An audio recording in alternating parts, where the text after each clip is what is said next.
Салам, каналыбызга кош келипсиз. Видеону көрөр алдында лайк басып, подписка таштап койсоңуз аябай кубанычта болобуз. Видеону аягына чейин бирге болуңуздар.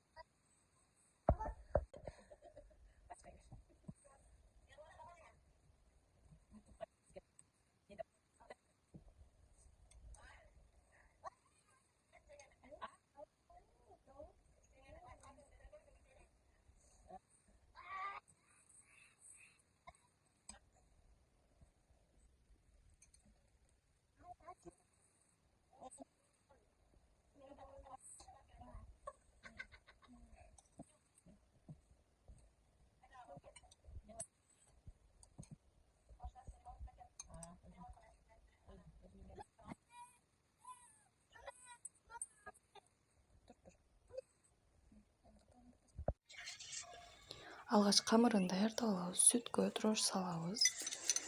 Анан бир аз туз салабыз. Татымына жараша, калыбыңыздарга жараша. Анан кийин унду салып, сливочный масло да кошуп алсаңыздар болот, болбосо помпушка да кошсоңуздар болот. Жумшак кылып жууруп аласыздар. Жууруп, анан 1 саатка тыныктырып, андан кийин ишиңизди баштай берсеңиз болот. Koşumuzu üstüne mi?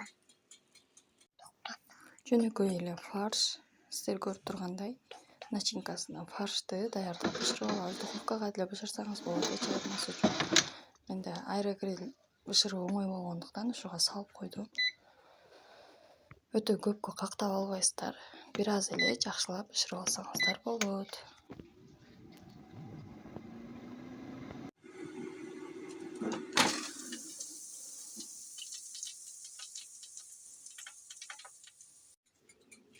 Камырыбызды бөлүкчөлөргө бөлүп, бир аз тындырып алабыз. Андан кийин духовканын табагына салабыз дагы. Үстүн тукумга сүттү аралаштырып бир аз. Анан кийин үстүнө жакшылап кылып алабыз, жайып алабыз. Андан кийин кыпкызыл болуп чыгат.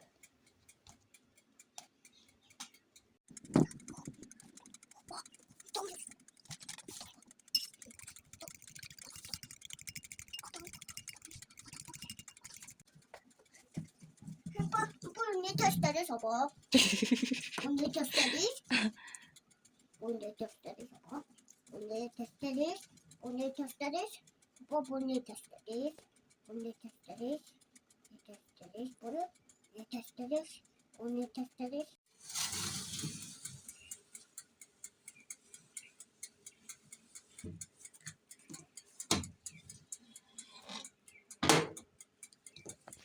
Соусун даярдап алабыз. Соусуна эмнелерди кошуп алабыз? Мен кышкыга жабылган ушундай бадыран кошуп жабылган переправама ачып алдым.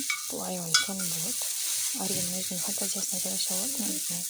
Бирок буну кошсоңуз аябай даамына чыгат. Эмеңизди кошосуз, ушул приправадан кошосуз дагы. Тузун бир аз карап коесуз. Эгер тузу аз болсо, бир аз салып алсаңыз да аябай жакшы болот. Эгер чоңдор үчүн жасап аткан болсоңуз, чеснокту майдалап өткөрүп туруп кошуп алсаңыз, ошондо даамы сонун чыгат.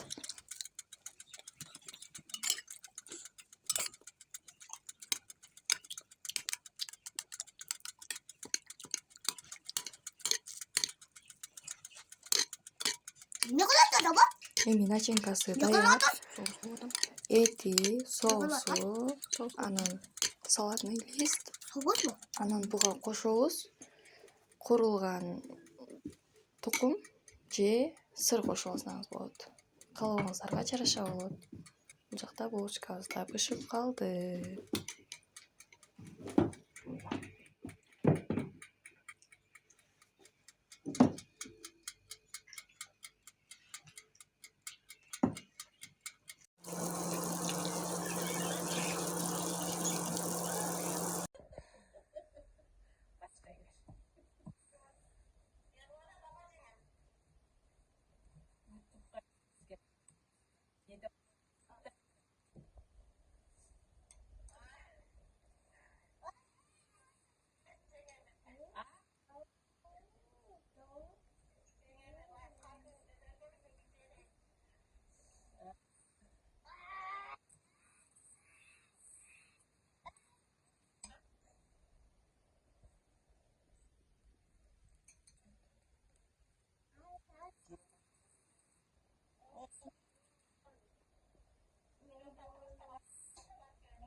iyice yapmaya çalışıyor.